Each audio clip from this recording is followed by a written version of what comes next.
आपको हम खबरदार करते हैं जगदीप धनखड़ के इस्तीफे के अंदर की खबर से। बड़ी खबर हमारे सामने इस समय आ रही है, क्योंकि विपक्ष शुरुआत से कहता रहा कि उसे दाल में कुछ काला नजर आ रहा है, लेकिन यह इस्तीफा अचानक नहीं हुआ है। जगदीप धनखड़ और सरकार के बीच ऐसा काफी कुछ हो रहा था, जिसकी वजह से बात यहां तक पहुंची। बड़ी खबर यह है कि जस्टिस वर्मा को लेकर, महाभियोग के प्रस्ताव को लेकर उनका जगदीप धनखड़ का उतावला होना उन्हें भारी पड़ा। आज तक को पता चला है कि जगदीप धनखड़ ने इस मामले में सरकार से जानकारी छिपाई, सरकार की बात नहीं मानी, और यही नहीं, उनके बर्ताव पर प्रधानमंत्री मोदी ने गहरा दुख भी जताया।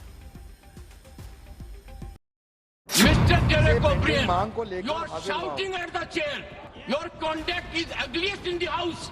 You are shouting at the chair. पिछले साल की ही तो बात है जब डेरेक ओब्रायन पर जगदीप धनखड़ को बिगड़ते हुए सारे देश ने देखा। I condemn your action.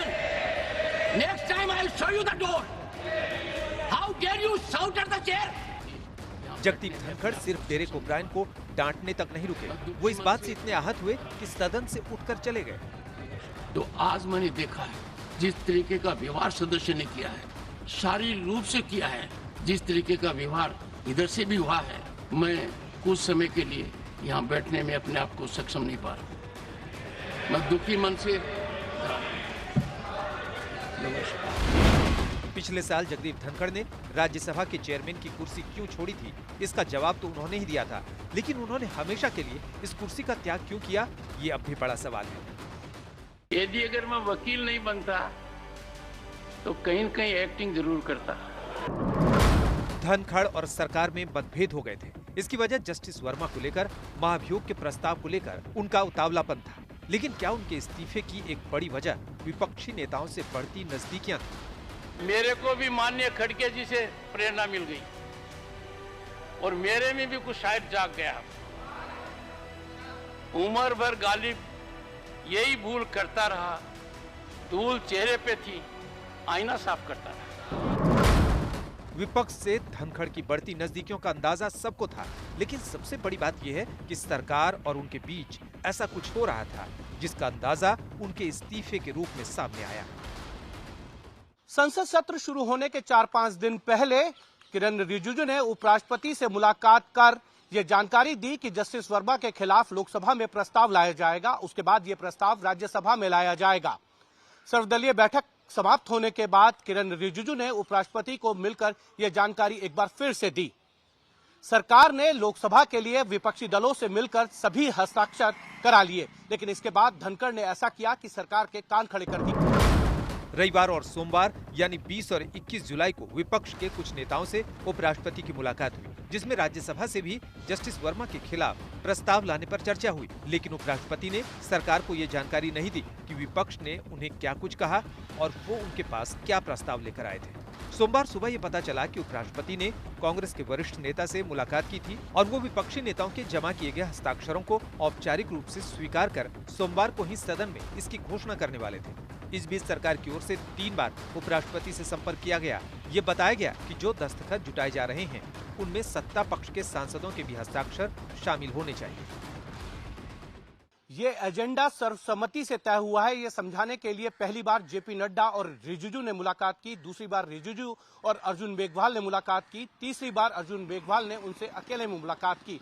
लेकिन उपराष्ट्रपति टस से मस नहीं हुए। उन्होंने ये संकेत स्पष्ट दे दिया कि वो सदन में विपक्षी दलों के सांसदों की सूची पढ़ने वाले हैं। ये संकेत और स्पष्ट तब हो गया जब उन्होंने दोपहर में एक वरिष्ठ कांग्रेस के नेता से मुलाकात की। सोमवार को अचानक धनखड़ के विपक्षी प्रस्ताव सदन में लेने पर सरकार की एक बड़ी बैठक हुई, जिसमें प्रधानमंत्री और गृह मंत्री समेत कई मंत्री शामिल हुए। प्रधानमंत्री ने उपराष्ट्रपति के व्यवहार पर गहरा दुख जाहिर किया। इस बीच सरकार ने एनडीए के राज्यसभा सांसदों के हस्ताक्षर भी कराने शुरू कर दिए। एक जस्टिस वर्मा के प्रस्ताव पर और दूसरा प्रस्ताव था अविश्वास प्रस्ताव पर कि अगर धनखड़ नहीं माने तो अविश्वास प्रस्ताव भी लाया जा सकता है। विपक्ष को लेकर धनखड़ का रुख लगातार नरम हो रहा था। वो एक के बाद एक विपक्षी नेताओं से मिल रहे थे, जिसमें दिल्ली के पूर्व मुख्यमंत्री अरविंद केजरीवाल के साथ बैठक भी शामिल थी, जिसने विपक्ष को लेकर उनकी नरमी को पुख्ता किया। I know that your heart is very large, but that is that side, not this side.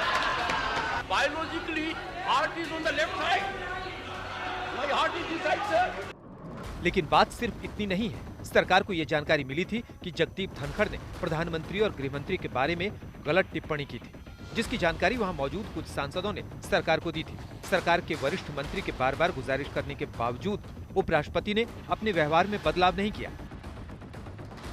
America के उपराष्ट्रपति जेडी वांस का दौरा भी धनखड़ और सरकार के बीच दूरियां बनाने वाला साबित हुआ। वो भी उपराष्ट्रपति है, इसलिए एक ही पद की वजह से वही जेडी वांस के साथ अहम और बड़ी बैठक करेंगे। जेडी वेंस मामले में सरकार के एक वरिष्ठ मंत्री ने जगदीप धनखड़ को फोन करके कहा कि जेडी वेंस भले ही उपराष्ट्रपति हो, लेकिन वो अमेरिका से सरकार के लिए एक बड़ा संदेश लेकर आ रहे हैं। हमें यह भी पता चला कि वो मंत्रियों को राष्ट्रपति और प्रधानमंत्री के साथ अपनी फोटो लगाने के लिए फोन किया करते थे।